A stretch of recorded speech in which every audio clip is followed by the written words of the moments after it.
Not only do I not know how to start this, but I'm honestly not sure what to say once I do. I suppose the best place to begin is by letting you know I've secured a really solid lawyer. Her name's Emily, and her firm has the top reputation in my area for representing men in divorce cases. The surprising part? Instead of passing me off to someone else in her office, Emily decided to take on my case personally. From the very beginning, everyone at the firm has been kind and professional, and I can tell they genuinely care about more than just their fees. Emily, in particular, has gone above and beyond to make sure I'm holding up both mentally and emotionally. Once she officially took my case, we went through all the usual paperwork. I listed our shared property, detailed our bank accounts, and gave rough estimates of what Jessica, my soon-to-be ex, and I earn. When I told her about the car wreck and the events leading up to it, she calmly asked if I had gotten an STD test. I let her know I had, and thankfully, the results were clear. Then, she asked if I had taken any photos or videos to document Jessica's infidelity. I admitted I hadn't thought that far ahead at the time. Without hesitation, Emily contacted a private investigator her firm regularly works with and arranged a meeting for the next day. Since I live in an at-fault state, proof of infidelity would be crucial to ensuring the divorce went in my favor. Emily also set up a point person on her staff to handle communication between me and Jessica's dad, mainly to arrange drop-offs and updates about the kids. Her assistant quickly notified my father-in-law that Jessica could take the kids for the upcoming weekend and the following week. Later, Emily asked if I'd looked into therapy for myself and the kids. I told her I had my first appointment lined up that week, but I hadn't scheduled anything for the kids yet, since they didn't know anything was going on. She urged me to let her know if they needed support at any point. She had a list of highly recommended therapists ready. She also offered what felt like genuine sympathy for everything I was going through. I've always had a low opinion of lawyers, but I think I might have found one who actually has a heart. Before I left, she handed me a checklist of things to gather and steps to take before our next meeting. Most of it aligned with advice I'd seen online, but one thing stood out. She asked me to pick up 2 DNA kits from the drugstore. I didn't think much of it at the time since it seemed like standard protocol. That night, after getting home with the kids, I followed the instructions on the DNA kits. I swabbed my cheek and theirs, sealed the samples, and dropped them off in the mail the next morning after taking the kids to school. By Friday, the kids were with their grandfather for the weekend, and I was at work. Around lunchtime, I got an email notification from the lab. There were 2 messages, but I waited until I got back to my desk to open them. The first email confirmed my son, Ethan, was biologically mine. I felt a small wave of relief as I opened the second email. Then I froze. I reread the results over and over, hoping I'd misunderstood. But there was no mistake. My daughter, Katie, wasn't mine. I sat there in disbelief, shaking my head. My chest felt tight, and I knew I had to leave before I broke down in front of my coworkers. I quickly took screenshots of the results and emailed them to myself. As soon as I got to my car, the weight of it all hit me. I started crying uncontrollably. The pain was like nothing I'd ever experienced, as if someone had ripped out a part of my soul. I didn't know who to call or what to do. I just sat there, drowning in a sea of heartbreak, wishing I could wake up from this nightmare. Eventually, I sent the DNA results to Emily. Within seconds, she called me. "Where are you right now?" she asked. All I could manage to say was, "Work." She told me to stay put, and assured me someone from her firm would come to get me shortly. As soon as I hung up, I opened the car door and vomited violently. I couldn't stop until I was dry heaving and shaking. By the time I pulled myself together, one of her paralegals had arrived to pick me up. They drove me to the firm, and as soon as Emily was done with her current client, she brought me into her office. Her first words were calm but firm. "Sometimes these tests come back wrong." She acknowledged my pain and told me I had every right to feel the way I did, but emphasized the importance of retesting Katie and me at a local lab to rule out any errors. Even as she spoke, I could hardly process what was happening. Finding out Jessica cheated was one thing, but learning Katie might not be my daughter. It felt like the ground had been ripped out from under me. And yet, without undeniable proof, I couldn't confront Jessica. I couldn't even begin to imagine how we'd have that conversation if the results were confirmed.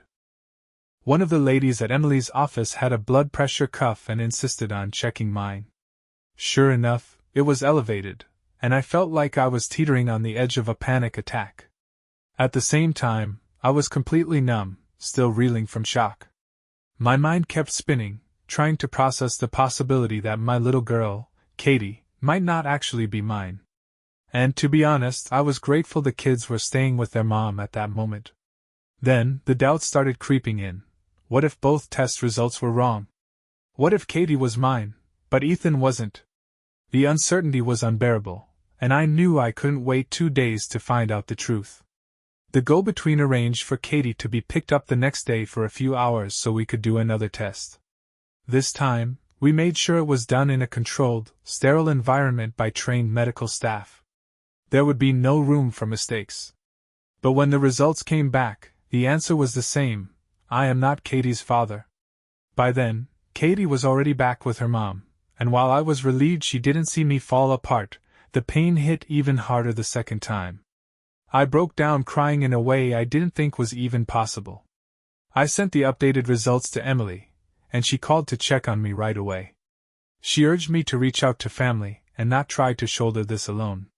Taking her advice, I got into my car and drove straight to my parents' house, tears streaming down my face the entire way. When I walked in and saw my mom, she could tell something was horribly wrong, but I couldn't find the words to explain. All I managed to say was, "Katie is not my daughter." At first, Mom asked me to repeat myself, but she already knew what I'd said. I couldn't say it again, though. I just sat there sobbing, completely shattered. After a few moments, Mom quietly got up and called my dad. I could hear her telling him to come home right away but to be careful driving. He kept pressing her for a clue about what was going on, but she refused to say, only repeating that it was serious. Dad walked through the door about 20 minutes later. As soon as he saw us, he understood this wasn't something words could fix. We all sat together, crying for hours.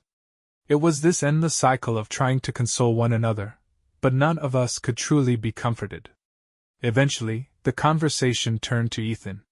They asked about him, and I reassured them he was definitely my son. While they were relieved to hear that, they both admitted to feeling guilty for being glad to only lose one grandchild instead of 2. Then came the inevitable question: "What are you going to do now?" I had no answers for them. The only thing I knew for certain was that Katie would always be taken care of. I didn't care about child support or anything else. Katie would never lack for anything she needed, and most of what she wanted, too. She was innocent in all of this, and my heart ached even more for her than it did for me. But questions started flooding my mind. Did Jessica know the truth? Had she suspected all along? I realized I needed answers, badly. On Monday after work, I met with Emily again.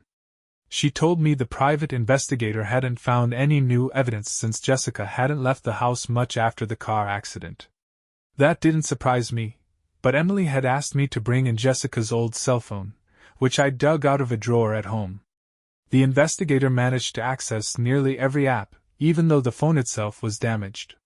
What he found was damning: explicit photos Jessica had sent and received, messages exchanged with multiple men, and plenty of sexting. There were also admissions of guilt that would sway any judge in my favor. Emily asked if I wanted to see the photos or read the texts. I didn't. Just knowing they existed was enough. What mattered now was planning how to confront Jessica about Katie. Emily suggested doing it in her office, where the situation could be controlled.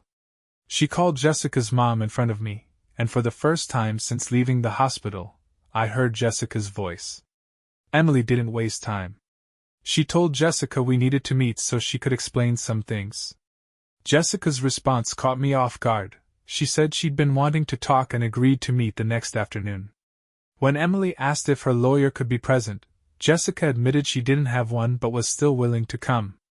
The next day felt endless. I kept my emotions in check just enough to get through work, but it was a constant battle to keep from breaking down. By lunch, I couldn't eat much without feeling sick. At 3, I left the office and drove to Emily's firm, feeling like I was going to throw up. I arrived early on purpose. I wanted to make sure Jessica would have to walk in, sit down on the opposite side of the room, and stay put. No way was I letting her come near me. While I waited, I scrolled through photos of what I thought was my perfect family, realizing it had all been a lie. When Jessica finally arrived, she needed help walking, still recovering from the car accident, and wearing 2 casts. She wasn't in any condition to try hugging me, which I was grateful for. Part of me wondered if she was exaggerating her condition for sympathy, but the wreck had been bad, so I couldn't say for sure. All I wanted was for her to sit down so we could get to the truth. Once we were all seated, someone offered water, and the meeting began. Emily started by asking Jessica if she minded us recording the meeting. Surprisingly, she was fine with it. The moment the recording began, my soon-to-be ex-wife started with apologies, her voice dripping with insincerity. I wasn't in the mood for her fake remorse, so I cut her off. "How many men have you cheated on me with, Jessica? And when did it start?" I asked, my voice sharp and direct. I already knew the guy I caught her with wasn't the first, not by a long shot. The private investigator's findings confirmed that. But Jessica didn't know how much I knew, and it was clear her plan was to admit only what she thought I could prove. She feigned confusion, trying to play dumb. "Give me a rough estimate," I pressed, my frustration rising. "How many men since Ethan was born?" That time frame seemed to catch her off guard for a moment. But then she went right back to acting clueless, like this was some kind of game. My patience was wearing thin, and my voice started to edge toward anger. Emily placed a calm hand on my shoulder and gently pushed me back into my chair. She then turned to Jessica and asked, "Would you say Adam is a good father?" Jessica didn't hesitate. She gave me glowing praise, claiming she couldn't ask for a better dad to raise her children. Her children. That phrase made my blood boil. I gripped the edge of the table, barely keeping it together. Emily didn't miss a beat. "And do you think Carrie's other father will be a good dad, too?" Jessica froze, clearly confused. "What other father?" she asked. That's when Emily slid the paternity test results across the table. Jessica's face fell as she read them. I had waited for this moment, not because I wanted to hurt her, but because I needed to see her reaction. She looked shocked, like she genuinely believed Carrie was mine. Then, as if on cue, she started spouting that tired cliché. "You're still her father, the one who raised her." I wasn't having it. "No," I said firmly, cutting her off. "I asked you a question. Who is Carrie's father?" She looked down, shame finally flickering across her face. For a moment, I thought she might be protecting someone. Then she admitted something that knocked the air out of me. She didn't know. She didn't even know who Carrie's father was. That's when I lost it. I broke down right there, unable to hold back my tears anymore. Seeing me crumble seemed to shake her, and she started crying too, asking to explain. Jessica brought up her postpartum depression after Ethan was born. She reminded me how hard those months had been for her. I remembered it well. I'd done everything I could to support her, taking care of Ethan and giving her all the time she needed to recover. There were days she couldn't even get out of bed, and I took on the responsibility of looking after all of us. And I didn't mind. I loved doing it, for my family. At least, the family I thought I had. At the time, I naively believed that going through those tough times had made us stronger as a couple. I was wrong. Jessica didn't blame her friend Rebecca, but she mentioned how Rebecca convinced her to start going out for girls' nights. I remember being relieved when she started spending time with her best friend again. But Jessica confessed that during their second night out, she got drunk and let a stranger feel her up while she gave him a blowjob. She claimed she felt guilty for months afterward but said resentment started creeping in. She resented not being able to live like she was young and free anymore. That resentment, she admitted, led to her hooking up with random guys during those nights out with Rebecca. Jessica insisted she always came home afterward and never stayed out late, at least until the night before the car wreck. She swore she never wanted feelings to get involved and that she used protection every time. She even claimed she had a rule about not sleeping with the same guy more than 3 times. It was just about the sex, she said. I sat there, stunned, feeling like my entire life had been a lie.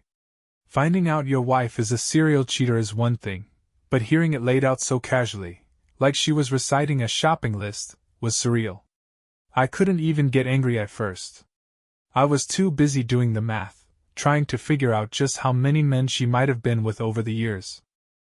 Emily pressed her again, asking if she had any idea who Carrie's father might be. Jessica swore she had always assumed Carrie was mine. Emily pointed out that obviously something had happened and suggested it could have been a broken condom. Jessica confessed it had happened. A few times. With a few guys. That was it. I snapped. Who the hell are you? I shouted. Because I don't know the person sitting across from me right now. How could you do this to me? To Carrie? What did I ever do to deserve this? When did you start hating me? Jessica just sat there, taking it all in, crying but not arguing. She knew I was right. She knew she'd destroyed everything. By the time we left that room, I knew one thing for sure. There was no marriage left to save. What had once been a partnership was now scorched earth. All that was left was to figure out the fallout, and count the casualties. I've lost a wife and a daughter, well, a child I thought was my daughter. That's 2. My wife lost a husband, 3. A little girl lost the only father she's ever known. And my son? He found out his sister isn't entirely his sister anymore. Add to that the grandparents and in-laws, and it's a disaster ripple effect. Jessica managed to destroy 2 entire families. Her parents won't take this lightly either. And trust me, I'll make sure they see every single piece of evidence the private investigator digs up. She admitted to meeting men from dating apps with Rebecca and using their so-called girl time as a cover for hookups. Her excuse? I never meant to hurt you. She swore she didn't know Carrie wasn't mine, and honestly, I believe her. I didn't know either. But DNA doesn't lie. So I asked her, why didn't you just divorce me? Her answer hit me like a punch to the gut. Because I didn't want to lose the security you provide. She said it through tears, but I didn't feel a shred of sympathy. I just stared at her with pure disgust. I felt used, humiliated, emasculated, like a fool who had been played for years. I'm pretty sure one reason she showed up to the meeting without a lawyer is because she knows how this is going to go. I own everything. Outside of a small 401k, she doesn't have much to her name. The inheritance I came into at 14, from my biological mother's estate, is untouchable. My biological mom passed away when I was just 2 years old from a fast-moving cancer. My dad remarried a wonderful woman I call Mom when I was 4. I've always known she wasn't my biological mother, but she's been everything a mother could be. She couldn't have kids of her own, and raising me gave her that chance. When my biological mother's father passed away, his estate came to me. It set me up for life, and Jessica knows she can't touch it. Her bluntness during the meeting was startling, maybe because she was on pain meds from the accident. But her words sliced through me, each one worse than the last. I asked her if she felt any shame for what she'd done. She claimed she did. Then I asked her, how the hell are we going to find out who Carrie's father is? That's when she started the whole, I already know who her father is. Nonsense. I didn't have the patience for her philosophical garbage about what makes someone a real father. Whoever her biological father is deserves to know, and Carrie needs to know for health reasons, if nothing else. The private investigator didn't have evidence stretching back far enough to pinpoint who she might have been seeing before Carrie was born. So I asked Jessica if she could find any of these men, or if she had saved their numbers. Her response? The point of losing their numbers was so I'd never have to see them again. I couldn't believe what I was hearing. So, what if you got pregnant? Or caught an STD? Maybe keeping their number for something important would have been a smart idea. I want my name off Carrie's birth certificate. DNA has already proven she's not my child. While I've decided I'll continue supporting her financially for as long as she needs, that will be on my terms, not out of legal obligation. She'll never want for anything. But as for custody, I'm torn. Before the paternity test, I planned to fight for Michael, aiming for a 90-10 custody arrangement where Jessica would get him one weekend a month and on some holidays. But now, knowing Carrie isn't mine, I don't feel right pursuing custody for her, even if I legally could. She and Michael are siblings, half or not, and I don't want to rip them apart. Yet, I can't even look at Carrie right now. I haven't seen her since the test results came back. I can't let her see me break down over this. God knows what her therapy is going to cost me, but I'll make sure she gets it. As for her biological father? Who knows if he'll even step up, or if he can afford to help. And then there's my own therapy. That'll probably fund some psychologist's new beach house. On the drive home after the meeting, a part of me seriously considered ending it all. I thought about how simple it might be to just erase myself from this mess. Jessica could live her new life, spending my inheritance while parading around with whoever she wanted. Both families could pretend everything was fine, and the kids wouldn't have to endure a messy divorce or a broken home. But by the time I pulled into my driveway, I thought, screw that. Emily is already drawing up the divorce papers and the legal documents to have me removed as Carrie's father. It's going to drag things out, make the process longer, but I'm not leaving any loose ends. I refuse to leave myself vulnerable to being forced to deal with obligations for a child who isn't mine. The legal team is exploring ways to find Carrie's father. DNA ancestry sites might point us toward a relative, a cousin, a brother, someone connected to him. Whoever this guy is, he has a right to know he has a child. He might not be ready for that kind of responsibility, but that's nothing compared to the devastation I've felt. Losing Carrie, losing the idea of her, has been like losing her entirely. Everything is chaos right now. Nothing feels stable, and every day feels heavier than the last. I just want this nightmare to end. The kids are coming back to the house on Sunday afternoon. For the first time in my life, I'm dreading seeing them. I don't even know how I'm going to handle it when Carrie runs up to me, looking for a hug from her daddy. What do I do? Hug her and cry, knowing she was never truly mine? Or do I step back and tell her I'm not the person she thinks I am? I can't be cruel to her. She's innocent in all of this. But my heart is shattered, and it feels like there's no outlet for this pain. Not even Mari.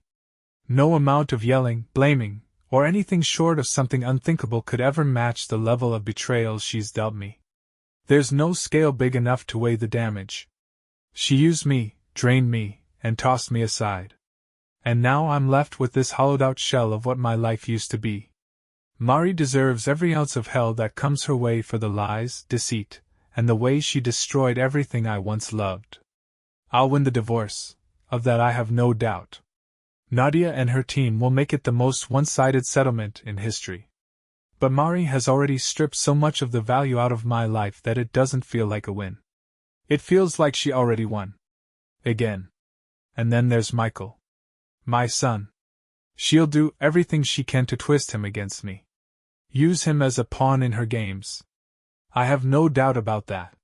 Some people are so toxic, so irredeemable, that they shouldn't be allowed to inflict their cruelty on the world. And I, foolishly, made the decision to build a life with one of those people. The worst part? I wasn't the only fool. She's played everyone around her, not just me. That realization is as bitter as everything else. At 3 p.m. on Sunday, I got a text from the law firm's intern, Jessica, letting me know she had the kids in the car and was on her way to the house. My stomach dropped as I read it. It might have been the most dreaded text I've ever received in my life. The tragic irony of it all hit me hard. Just weeks ago, I would have been over the moon, smiling ear to ear as I waited for this exact moment. But now, what used to be a joyful reunion was something I wished I could avoid entirely. I didn't plan on mentioning the divorce, paternity, or anything even remotely heavy. As much as I tried to brace myself, I knew I wasn't in the right headspace to address any of it. My only goal was to act as normal as possible, like this was just another time they stayed with their grandparents while Mari and I were on vacation. That's what I wanted anyway. Deep down, I knew reality wouldn't come close to that. When Jessica pulled into the driveway, I stood by the front bay window and watched them arrive. My legs felt like lead as I stepped outside and walked down the steps to meet them. I forced a smile, determined to fake it for the kids. But the second I saw Carrie sitting in her car seat, her little face lighting up as she beamed at me, I broke. Tears started streaming down my face, but I kept that damned smile plastered on. I thought if I could just keep smiling, I might convince both them and myself that everything was okay. I had no backup plan if that failed. Once I got Carrie out of the car seat, Michael was already at my side, and I pulled both of them into the tightest hug I could manage. "I miss you," was all I could get out before my voice cracked. I just kept crying. I know people judge me for how I've handled everything. God knows the messages I've received, both public and private, have been brutal. But they don't understand. They don't know what it feels like to hug your kids and realize everything you thought was solid in your life has crumbled to dust. They don't understand the heartbreak of knowing one of those children, the one who looks at you like you're their whole world, isn't even yours. Not really. Jessica was a lifesaver, helping me get the kids into the house. I carried their bags like a pack mule, trying to busy myself with the task. Once their belongings were set down, I turned to see Carrie looking up at me, silent but with those big, curious eyes. She didn't say anything, just walked up to me and wrapped her little arms around my neck as tightly as she could. That hug shattered what little composure I had left. I wanted so badly to stay strong for her, but I couldn't hold it together. No child should have to hear their parent cry like that. But what was I supposed to do? Everyone keeps telling me to minimize the damage for the kids. Do what's least harmful for them, they say, as if there's a magic solution. But what if everything is damaging? What if every option leaves scars? How can I protect Carrie from the pain of seeing me like this when I know abandoning her would break her even more? How do I shield her when I'm the one she turns to for strength, and I've got none left to give? In that moment, all I could feel was rage toward Mari. But none of that anger mattered to the little girl who hugged me like I was the only thing she needed. She doesn't deserve any of this. Either of us does. The painful truth hit me like a freight train. We're both victims here. As the adult, I should be able to handle it better, but the reality is, I'm just as lost as she is. The difference is that she doesn't even know she's been victimized yet. It's like surviving a plane crash. We made it out alive, but we're both going to carry the scars for the rest of our lives. In that moment, I realized I've been framing this all wrong. I've been so focused on what Mari took from me, my daughter, my family, my trust. But she took just as much from Carrie. She stole her father from her. Mari is the villain in this story, and I'm done feeling guilty for how I react to everything she's done. There's no manual for this kind of heartbreak. There's no Reddit thread with advice on how to cope when you find out the daughter you raised isn't biologically yours. People might think they understand, but unless you've lived this nightmare, you can't grasp the depth of it. The only comparison I can think of is children switched at birth.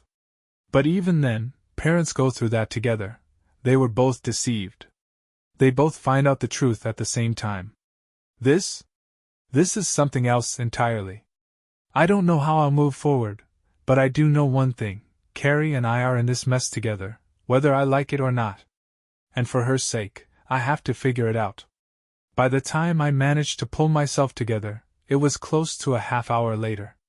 Jessica had already said her goodbyes, hugging each of us before leaving. Before she got in her car, I handed her a small envelope with $500 tucked inside. For gas, I told her with a smile, even though we both knew she drove an EV. She gave me a knowing nod and drove off. Carrie stayed wrapped around me, her tiny arms locked around my neck as if she were afraid to let go. Michael was eager to show me the projects he'd worked on with his grandfather, leading me around the house with Carrie still in my arms. She chimed in proudly to let me know she'd helped stain some of the wood. Of course, I slipped into my usual teasing routine claiming, "I don't believe you," which always gets a rise out of her. Michael joined in, turning the playful banter into a full-blown tickle session that had both kids shrieking with laughter. Hearing Carrie's giggles and seeing Michael's wide grin was like a balm on my shattered heart. But it was bittersweet. I couldn't shake the heaviness in my chest, knowing that moments like these would soon be rare, if not completely gone. They ganged up on me to wrestle, their teamwork making me smile despite everything. Whether I'm technically Carrie's father or not, I'll make sure she grows up strong enough to say no to anyone who doesn't deserve her time. After we'd caught our breath, I put on some music. Carrie's loved music since she was a baby, and dancing with her has been one of our things from the start. I know I look ridiculous when I dance, but I don't care. She loves it, and so do I. That night, I ordered takeout through Uber Eats. We're not Asian, but you wouldn't know it from how we eat. Michael devoured a mountain of lo mein, and Carrie's weirdly obsessed with crab rangoon. I barely touched my food. My appetite's been AWOL since everything fell apart, which, I guess, is a silver lining if you're trying to lose weight. But honestly, sitting down to dinner with them again was enough for me. They both had school the next morning, so I got them bathed, dressed in their PJs, and ready for bed. Michael wanted to wind down with a book, so I gave him a hug and told him I loved him before heading to Carrie's room. I tucked her in and picked out a storybook, pointing out little details in the illustrations as I read. Her eyelids started to droop, and as I sat there watching her, I felt tears creeping up again. I leaned down, kissed her on the head, and whispered, "I love you." It was the first time I'd said those words to her since learning the truth. Call me the worst person in the world. I don't care. Saying it felt like admitting something I'd been afraid to confront. My love for Carrie is real. It might feel different now, sure, but it's still real. I went from not wanting to take anything away from her to wanting to give her everything I possibly could. That shift feels monumental. I waited for her to tell me she loved me back, but instead she said, "Mommy loves you." Her little voice hit me like a punch to the gut. I kept my tone soft as I asked, "Why'd you say that, sweetheart?" "Mommy told me," she replied simply. I pressed gently, asking if her mom had just said it, or if she told her to say it to me. Turns out Mari had already done some damage control, explaining to the kids why I hadn't visited, why I wouldn't be coming over, and why she wasn't coming back with them. She told them her parents' house was her new home, which, honestly, I was kind of glad about. But the "I love you" crap? That I needed answers on. Michael wandered into the room mid-conversation, revealing that Mari had also told them she wouldn't be coming home because I didn't love her anymore. What the hell was I supposed to do with that? Agree and let them think this was all on me? No way. I called our usual sitter and asked if she could come over for a few hours. Since the kids were already in bed, she agreed. Studying and getting paid is a win-win for her. As soon as she arrived, I got in the car and drove straight to my in-laws' house without bothering to call ahead. When I arrived, I knocked on the door, and Mari's mom let me in. She led me to Mari's childhood bedroom, where she was recovering from her injuries. Before going in, I turned to her mom and said, "We need to talk privately." She picked up on my mood immediately and quickly stepped out of the way. I closed the door behind me and turned to Mari. "Who the hell do you think you are?" I demanded. "Telling the kids I don't love you anymore? Trying to pin this entire split on me?" Her response was as cold as I expected. "It's the truth." "Maybe," I shot back. "But the reason I don't love you anymore is because you're a lying, deceitful, worthless, promiscuous whore. So don't pretend this isn't on you." She had the audacity to say she'd already tried to apologize, as if that somehow fixed anything. That's when I lost it. What the hell good is an apology, Mari? Is it going to undo the damage you've caused? Is it going to magically make it all go away? No, it's not. And don't act like you're sorry, because we both know you're not. I looked her square in the eye and asked, "How could you manipulate two innocent kids just to make me the villain? If you actually felt guilty, how do you justify this?" She didn't flinch. Without hesitation, she replied, "The moment you didn't give me a second chance, that's when you became the bad guy." I couldn't help myself. How much pain medication are you on right now? Or are you washing it down with wine? It was the only explanation I could think of for her believing she deserved a second chance after everything she'd done. A lying, deceitful tramp expecting mercy, dignity, or respect? Not a chance. She burned that bridge herself. I leaned back and shook my head. I honestly didn't recognize the woman in front of me anymore. It's like my wife had been swapped out for some soulless shadow of her former self, possessed by the ghost of Caligula or, hell, Charlie Sheen on a bender. The woman I married, beautiful, virtuous, kind, had been replaced by someone I wouldn't trust to wash my car, let alone share a life with. It's a miracle I didn't end up in a clinic with something rotting off thanks to her behavior. Was it worth it? I asked. Destroying everything for sex? She didn't even flinch. It wasn't just about the sex, she said flatly. Oh, really? You told me you didn't want emotional involvement, I reminded her. Mari admitted that at first, it was about validation. I like being chased, she said, like that made it better. When I sarcastically asked if she thought that made her chase, she bristled, but I didn't care. Actions have consequences, and her reputation is hers to bear now. We ended up talking for hours, unraveling the mess of our marriage. She brought up the time after Michael was born, when she fell into that deep depression. She admitted I'd been a supportive husband back then, the best she could have asked for. So, of course, I asked her the obvious question. Then why betray me like this? She looked down, fidgeting with the edge of her blanket. I don't know. I loved you, and I loved Michael, but there was this part of me that felt so dead inside. I wanted to die. She told me how she couldn't understand her own feelings, how even after such a happy event, she felt hollow. She'd stayed out of work for an extra 6 months, battling her mental health. I'd done everything I could, getting her the best therapists and doctors money could buy, and she acknowledged that. But even that, she said, made her feel worse. Guilty. She felt like she was letting me down while I carried everything for her. Her confession stunned me.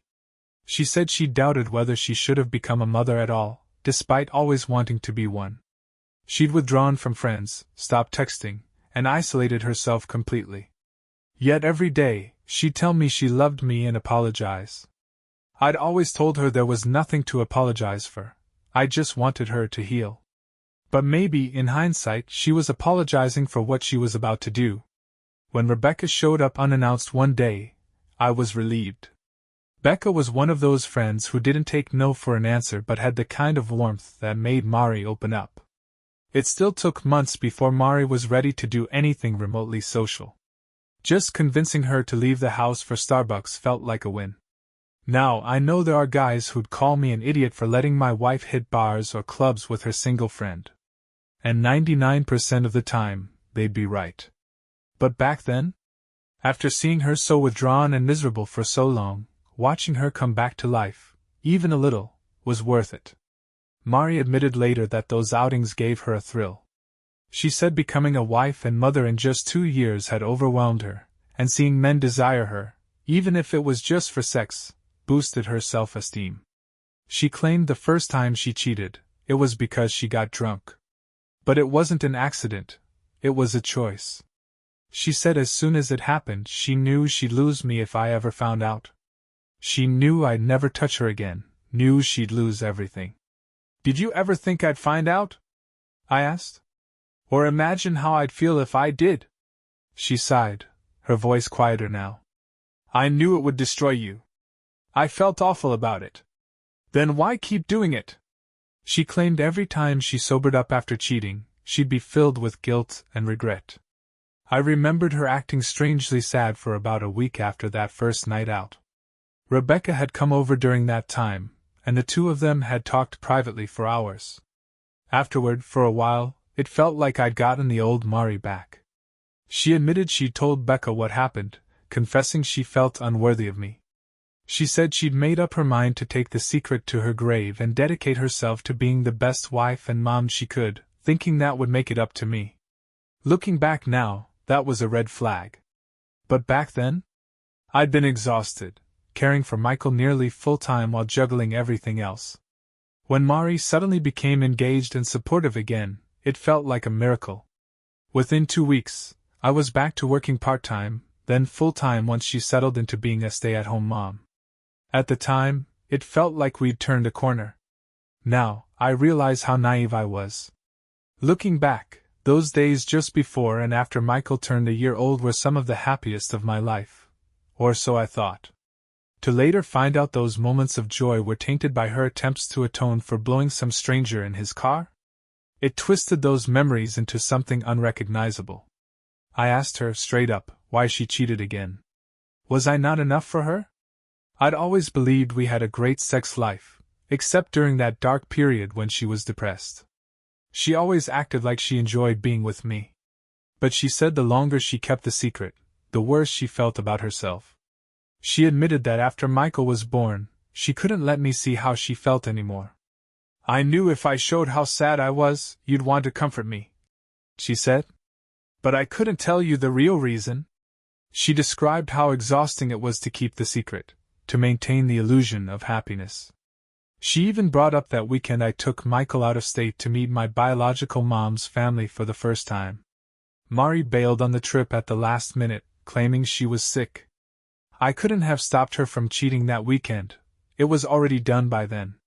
But maybe I could have stopped her from spiraling down a path that deceived me for 6 years, robbing me of what I thought were genuine, cherished memories. I'm not blaming myself, though. She should have been on that plane with us. Or better yet, she should have come clean about her infidelity, and let me move on with my life. But no, instead, she piled mistake after mistake, lie after lie, with little care for the consequences. And now that's my burden to carry? What she did wasn't just careless, it was malicious. It's the kind of thing you do to an enemy, not someone you claim to love.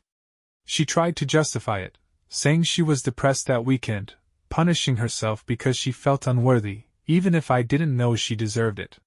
She said she was terrified I'd see her as a whore if I knew the truth, and disgusted by her. You never stopped telling me you loved me, she admitted. But I knew if you found out, you wouldn't love me anymore. She claimed that realization made my love feel hollow to her. It didn't carry the same weight because, in her mind, she didn't deserve it. She knew I'd see her for what she truly was if I ever discovered her sleazy secrets. That weekend, she called Rebecca for support. According to Mari, she spent the first part of the night crying and asking Becca what to do. Becca convinced her to go out for drinks, and the bartender started handing her shots, trying to cheer her up. She didn't even need to say it. I could tell Becca encouraged her to flirt a little.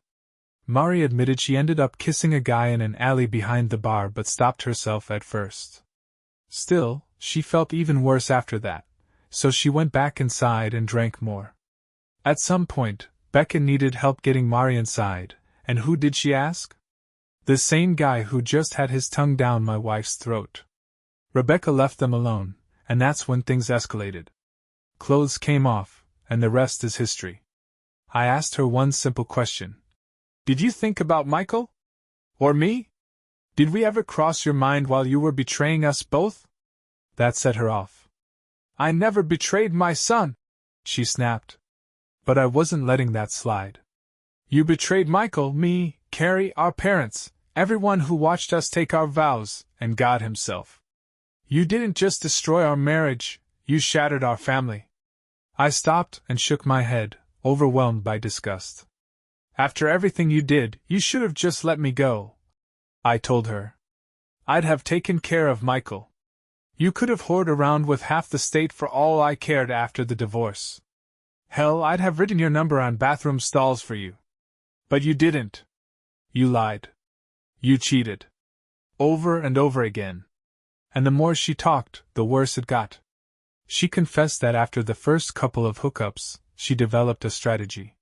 She didn't want the guys getting attached. She wasn't planning to leave unless she absolutely had to. She called it fishing. She'd get a guy's number, flirt a little, then pull back to make him chase her, on her terms. She said she already knew I thought she was beautiful, but at the time, getting second opinions didn't seem like a bad thing to her. I just stared at her, shaking my head. For what it's worth, the bartender isn't Carrie's father. We know that much for sure. He came into the picture months too early. She claims they only hooked up that one time. I asked her if she could remember the names of the men she was stringing along, the ones she hooked up with. Her response? Maybe a couple of first names, but I wouldn't know where to find them. That was enough to shut me down for the night. Yeah, I wanted more answers, but the sheer amount of filth in her story wasn't something I could process all at once. And besides, that wasn't why I'd come here in the first place. She was sitting in a chair, propping up her cast with pillows, and I leaned in close, just inches from her face. I told her straight up that she was a pitiful excuse for a human being and that, honestly, I didn't think she had a soul. I let her know her actions had caused pain I couldn't even describe, pain that would keep on hurting in the years to come. But I made it clear, I was done. I wasn't going to let her hurt my kids anymore. I told her, flat out, that I was the one who'd been deceived for 6 years. If anyone deserved a break for focusing on their own needs, it was me. But I told Mari, and I meant every word, petty games, manipulation, those would only make me hate her more. We weren't getting back together ever. The thought of her touching me made my skin crawl. Loyalty wasn't in her vocabulary, but it was in mine. I told her I was going to be loyal to Carrie. I was going to protect her, no matter what it took. If that meant protecting her from her own mother's lies and deceit, then so be it. I wasn't going to let Mari twist things or downplay what she'd done. I warned her, Nadia had connections who'd love to help get her declared an unfit mother. That was a threat, and I meant it. I told her that if she had anything to say, she'd better say it to my face. I was not going to let Michael or Carrie be messengers for her lies. Carrie would know as little as possible about the divorce, and when the time came, I'd be the one to tell her. I'd be the one to explain how her mother betrayed us both, but we'd made it through together. There was no way in hell I was going to let Mari downplay her role in all this or make it seem like I was to blame. I told her that she didn't have a lawyer, and I let her know the kids would be staying with me for the next 2 weeks. I wanted her to have some time to reflect, not just on her betrayal, but on the cruel manipulation that would only end up hurting Carrie. She needed to earn back the right to be a mother. There wasn't much she could do about it. I had the kids, she was in 2 casts, and I wasn't going to let her make any more moves for a while. Let her sit in her loneliness. As I drove home, I couldn't help but replay everything in my head. I kept wishing I could have known how things would end up. This is the hardest thing I've ever faced, and I hope it remains that way. But so much has been destroyed. This marriage, it's a sham, and it needs to be torn down completely, ground to dust. The soil needs to be salted so nothing can grow from it. But I won't hurt my little girl. Carrie doesn't need to know about the battle between her mother and me. Not yet. She's blissfully unaware, and I want to keep it that way. There's no way I'm letting her see us together. When Mari and I are in the same room, the whole atmosphere reeks of venom. It's toxic, and I'm not going to subject my kids to that. I won't fight her in front of them, but I'll call out her BS whenever I see it. I'm sorry this is so long. Every decision I make feels like it has 1,000 consequences. For all the man up and DNA doesn't matter. People, you need to understand, hurting Carrie is the last thing I want to do. I'm fighting for her. I'm in her corner, and I'm not letting anyone damage her like Mari damaged me. That's not going to happen. No one will be around my daughter unless I say so. It won't be Mari's decision. If a guy ever comes into the picture, I'll check his background, meet him, and make the call. But until then, it's just me, Michael, and Carrie. We're in this storm together. I've shielded them as much as I can from the fallout, and I'll continue to do so. But this won't be easy. Our souls are going to bleed through this process, but I'll be damned if I let them get hurt the way I did. I know this could have been avoided, but once the bomb goes off, you can't undo it. I'm sorry for venting. This was meant to be just an update, but it's a lot to handle. I'm seeing a therapist twice a week. Not sure it's helping yet, but it's still early. I'll keep going though. I need to focus on healing and making this transition as smooth as possible for the kids. Thanks for all the support and encouragement. It's meant a lot. I promise I'll try to help others when I'm in a better place, just not today. I'm not sure where to start, but I don't want to leave anything out. I have a general idea of what I hope to say when I'm done, but it's hard to talk about one part of this without it leading into another. If this comes off as disjointed, I hope you can understand. This is going to be a long read. The life I was living feels like it belongs to someone else, like a dream I woke up from. If I had to compare it to anything, I'd say Mari turned my life, Michael's, and Carrie's into a bad reality show without any of us knowing. Then the show got cancelled, the truth came out, and now we're left with the cold, harsh reality of what's left. Not a day goes by that I don't think about how happy I was in my old life. But now, knowing it was all built on lies, I wouldn't go back for anything. The biggest thing I have to share is that I'm no longer legally Carrie's father. I've never been her biological father, and now my name is off her birth certificate. As things stand, since Mari and I are still married, I'm technically Carrie's stepdad. Sounds strange, doesn't it? Once the divorce is finalized, I'll officially have no legal ties to her, nor she to me. What should have taken about 2 months dragged on for 4, mainly because of the divorce proceedings. My name had to be removed from her birth certificate so we could move forward with that. Legally, I had every right to have my name taken off the birth certificate, considering I'm not biologically her father. The judge had to decide whether removing my name was in the best interest of the child. The system treats DNA as a way to make sure you pay child support, but when it comes to legal documents, that doesn't matter as much.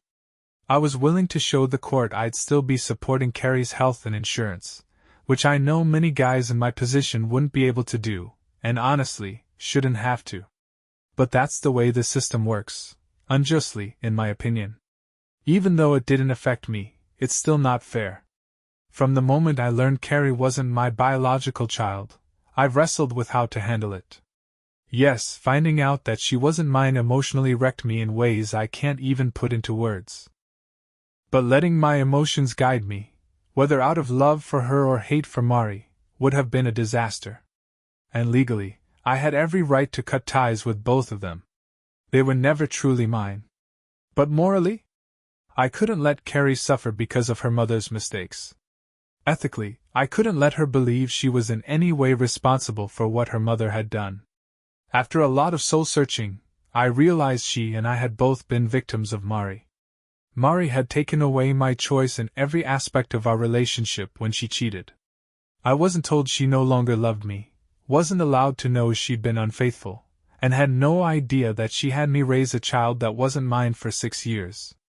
Carrie didn't get a say in whether I'd be her father. She didn't get to voice how wrong it was that her mother betrayed both of us. I wanted to give us both a chance to have our say. The day after my name was removed from Carrie's birth certificate, I filed for legal adoption. That had always been my plan once I could be sure that seeing her wouldn't just bring up the pain of what her mother had done. I needed to be sure of that first. I couldn't make that decision until I saw her face to face, after learning she wasn't biologically mine. If seeing her felt like a reminder of Mari's betrayal, I couldn't do it. People can criticize me if they want, call me fragile, but I wasn't sure how I'd feel until that moment came. I'm sure some would say I should have walked away completely, and legally, I had the right to do so. I'm not pretending Michael didn't play a role in my decision either, because he's her brother, and Mari is still his mom. He's a great big brother, and Carrie loves him. That mattered in the choices I made. But Carrie is my daughter. Not the same way Michael is my son, because we share blood, but she's still my daughter. I want her in my life. I just had to legally set things straight and make sure we both had the opportunities that were denied to us before. On the surface, it might seem like unnecessary legal action to get back to where I started. My marriage was a lie, and my relationship with Mari was a charade from the beginning. What I really want is a do-over, another chance to choose a woman who might actually be loyal and faithful. But I can't have that. I'll never know what could have been, but I do know that whatever I could have done, marrying a disloyal woman wasn't the answer.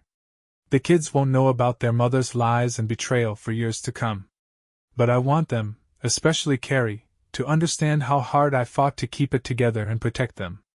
I want Carrie to understand that, as much as I despise her mother, I gave myself the chance to choose whether or not to be her dad. I chose her. When the judge asks that innocent little girl if she wants me to be her dad again, I want her to say yes, without hesitation. Years from now, I hope she'll realize that she really did choose me as much as I chose her. We didn't have any control over how we ended up together, but we stuck with it.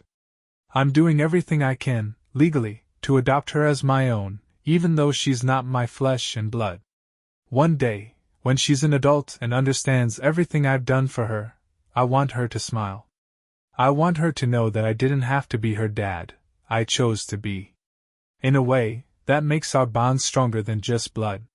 There are people I'm related to that I wouldn't care to be related to, but I didn't get a say in that. Carrie and I made a choice, and I'll always love her. It's been hard just getting through each day, living in the mess that's become my life. It's draining, emotionally and physically. But I've also thought about how I want the kids to look back on all of this years from now, when they're older. When they find out about their mother's actions, how I caught her, and what I discovered, I want them to be disgusted. When Carrie understands that I didn't owe her anything, yet I continued raising her, I want her to feel grateful. When she realizes how her mom put us in an impossible situation, and how we made it through together, I want her to appreciate the strength we had.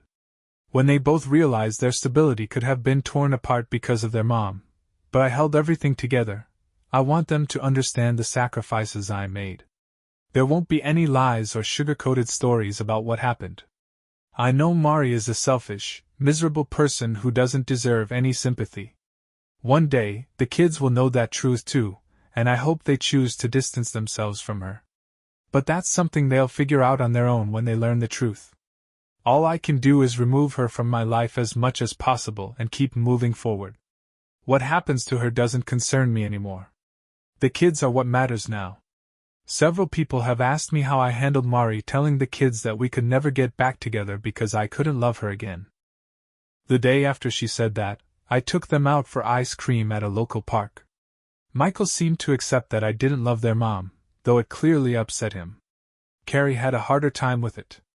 Hearing me say that I didn't love her mom, and telling her that her mom didn't really love me, just left them both confused and emotional. I made sure they knew without a doubt that their mom loves them, and that I love them more than anything. But they had to hear the truth. We all had to face this reality, even if none of us wanted it. I told them that what mattered most was that they loved both their mom and me. Carrie asked me why I didn't love her mother. I tried to be honest with her without saying too much. There was no way to explain it in a way that wouldn't have crushed her, so I just told her mom lied to me and hurt me. Carrie hugged me, trying to comfort me, and it nearly broke my heart, because there were so many things she didn't know yet. Michael asked what was going to happen with the divorce. I told them that they would stay with me during the week, and the court would decide what weekends they'd spend with their mom at her parents' house. I promised them that their mother and I would keep our disagreements between us from now on. I also explained that Mari and I had a long talk the night before. Carrie said she wanted her mom to stay with us, and it hurt me to tell her that would never happen again. But I had to say it. She told me her mom had said she wanted to come back. I looked her straight in the eyes and told her I knew her mom wanted that. But I also told them it was impossible for me to explain everything right then, and that their mom had betrayed all of us. I told them they weren't old enough to fully understand yet, but that I would explain it to them when the time was right. Carrie seemed to accept it more easily than Michael did. He kept asking how old he had to be to understand what his mom did. He didn't like when I told him it wasn't about age, but about maturity. He thought it was a cop-out. I didn't argue with him. I just told them I wanted them to love their mom and treat her with respect because, as far as they knew, she hadn't done anything wrong to them. They'll find out eventually, and I'll tell them everything when they're older. I'll leave them letters if I have to, in case something happens to me. If Mari somehow destroys her own life and disappears, they'll know the truth. but they'll see for themselves what kind of person she really is. I can't fake it around them. I can't pretend their mom matters to me anymore. I hate her for what she's done to me and to the kids. If she died tomorrow, I wouldn't shed a tear for her. She deserves what's coming to her. I hate her for the pain she's caused, for the way she's treated us, and for everything she's done to tear apart our families. I can't bring myself to forgive her, and I don't believe she deserves a second chance. I've been told her injuries after the accident were bad, and I won't pretend I don't feel some kind of twisted satisfaction knowing she's suffering. That's the truth. A few weeks after everything, the kids came home from their grandparents' house with a letter addressed to me from Mari. I couldn't throw it away in front of them, so I just put it on the counter with the junk mail. After they went to bed, I read it. Mari started by apologizing for hurting me, saying she never meant for things to get that far. She apologized for how she'd hurt the kids. I have to admit, if she'd stopped there, I might have respected her a little bit. But then she said she still loved me, that she always had, and always would. I couldn't help but laugh, because she actually believed the lies she was writing. She went on to say she didn't want to develop feelings for anyone else, because her heart belonged to me. I wanted to laugh again, but I couldn't. She couldn't love me if she was sleeping with other men. It's just that simple. She wrote that by not allowing herself to form emotional connections with these other men, she was somehow keeping her heart pure for me. It was the most twisted logic I've ever heard. I had to distance myself from her in order to protect my own sanity. But even more, her letter gave me a glimpse into how far gone she really was. The way she rationalized what she did made it clear to me that she didn't know me at all. I've thought countless times since that day that I never knew her. And after reading that letter, I knew for sure she never knew me either. She wasn't trying to hurt me, but the way she wrote that letter showed me just how lost she was. I know some people might say emotional affairs are just as bad, but there's no comparison. No one ever caught a disease or got physically hurt from an emotional affair. No one ever had a child from one. What Mari did to me was far worse than anything an emotional affair could ever be. She's broken, and I will never see her the same again. The motion to adopt Carrie was just one of the many things Mari had to face the day I filed the paperwork. Around noon, a sheriff's deputy showed up at her parents' house with the divorce papers. 10 minutes later, another deputy arrived with papers for the civil suit I'd filed against her. Calls and texts from her family's phones went unanswered, and when I called my lawyer, I was advised to tell her to get her own counsel. That wasn't something she wanted to hear, and I was told she threw a fit and yelled at several staff members. Nadia finally told her the divorce was happening whether she liked it or not, and any further harassment of her or the staff would have consequences. Part of me kind of wished she'd kept pushing it, though. I know orange isn't her color, but after everything, it might as well have been. A week later, Mari's lawyer finally got in touch with Nadia. The lawyer asked if we were serious about the civil suit, to try to recover some of the expenses I'd put out raising a child who wasn't mine. Nadia assured him that we were, and that we intended to recover every penny. She didn't mention that I wasn't really doing it for the money. Even if I win, I'll probably never see a dime, but I'll make sure that every paycheck that comes her way gets a portion taken. It's a lesson in consequences. And even if I lose, it's still a cost she'll have to bear. He said he understood that most of the assets, including the house, were mine long before we married, but he questioned whether we could really expect to get custody of both kids, child support from her, and have her live without any spousal support after her accident. Nadia reminded him that Mari had been unfaithful well before the crash, and that she had picked the worst time to get caught. Our goal wasn't money, it was to make this as painful for her as possible. Mari's only asset was her car, and she could keep it. Her retirement savings stayed hers too, since I'd been the one who encouraged her to contribute to it, and it was my investments that far surpassed hers. The rest of her finances were her own. Now she had to live on them. I'm sure the financial strain has already begun, and it's only going to get worse for her. If I win the civil suit, it's going to hit her hard. But I have to do it. After the divorce papers and the civil suit came through, I ended up driving her car for a while after my own was wrecked. It wasn't much, but it was satisfying to add a little mileage to the only thing of value she had. Eventually, I bought a new SUV, and with a friend following me, I drove her car to her parents' place. I left the key in the mailbox, leaving her to figure out when she could drive again. I'm sure she was already looking for some new guy to latch onto. Hopefully, living with her parents was giving her that feeling of freedom. But bringing random guys to her parents' house? That's low. I thought about donating her car to the local college for their criminal justice program, but in the end, I just couldn't resist leaving her a little reminder. The spare tire, she didn't have one. She asked me once about it when she bought the car, and I told her she'd regret it. I didn't leave a note, but it's the little things that count. A few days later, after the lawyers had talked, we met to discuss Carrie's future. I agreed to meet her and her lawyer for our daughter's sake, even though I didn't want to. When Mari walked in, I barely recognized her. She looked awful, like someone who'd been through the ringer. It wasn't just me being angry, even Nadia gave me a look when she saw her. She'd lost so much weight, her face was almost sunken in. Her hair was chopped off, and it looked like it hadn't been washed since the wreck.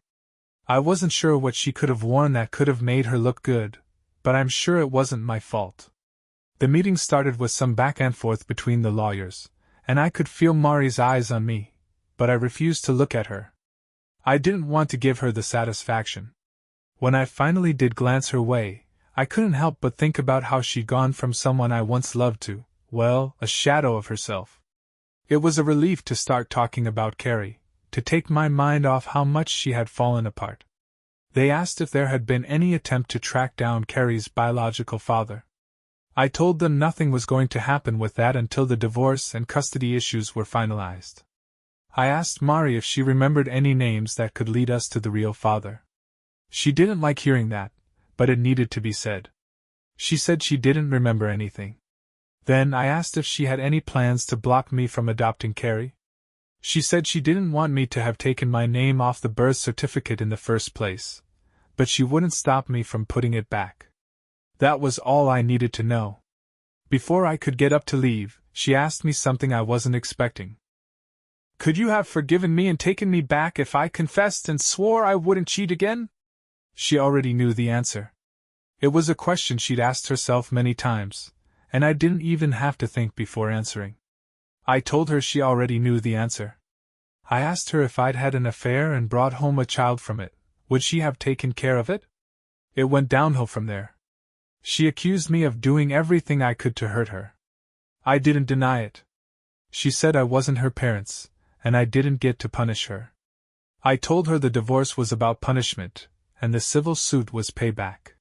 She said I was going to ruin the kids' lives to get back at her. I told her she looked like she'd been smoking meth, and after she tried to argue, I had proof. She started crying and said she loved me, but I didn't care anymore. Her tears meant nothing to me now. I told her I'd always make sure the kids were taken care of, but I didn't care if she starved or had to wear rags.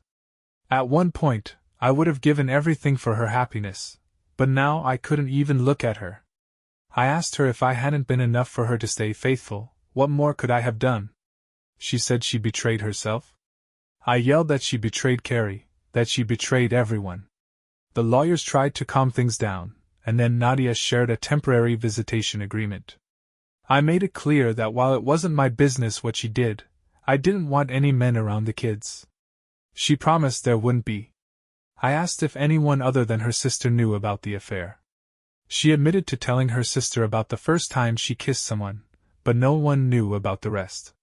She asked if there was any chance we'd go to counseling. I told her why would I want counseling with a dead marriage. She said we never had a dead bedroom, but I told her it sure felt dead now. There was no chance I'd ever touch her again. When she asked if I hated her, I didn't even hesitate. I told her I hated her with every fiber of my being. So, that's where we are.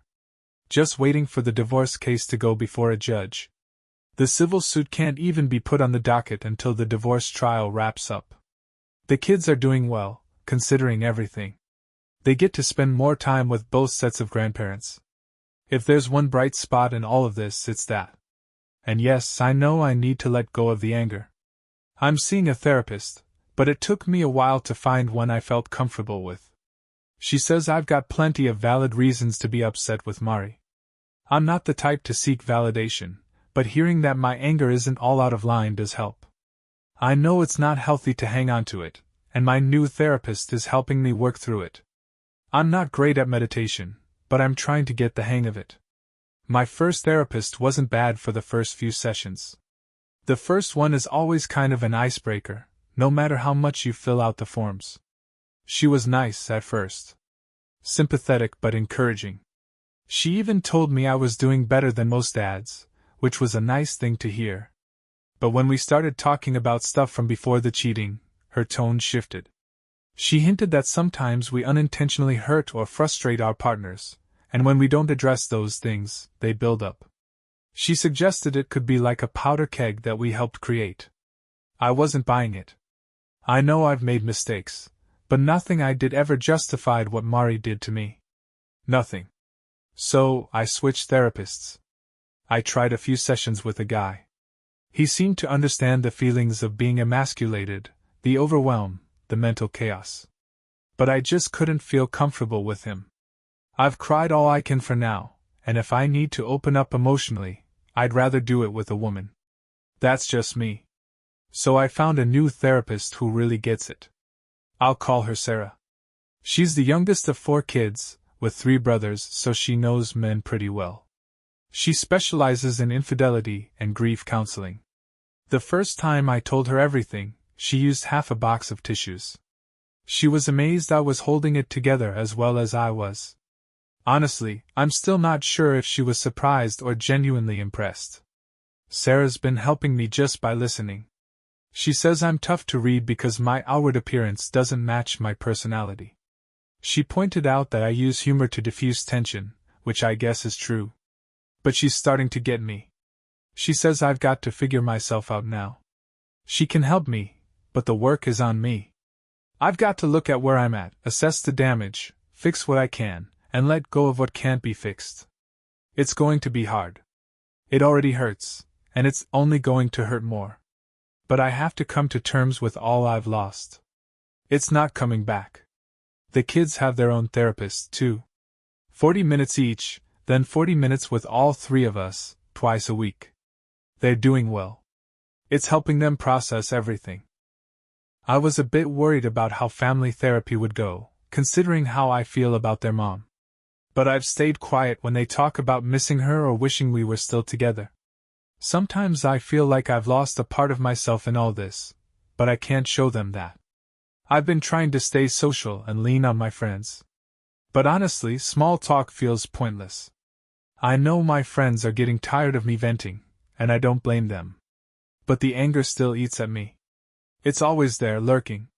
And then when we go out for drinks, they're pointing out this girl or that girl. Sure, they're good looking, but I have zero interest in getting to know them. Unlike my wife, I wouldn't touch them even if they begged. Hygiene alone would keep me away.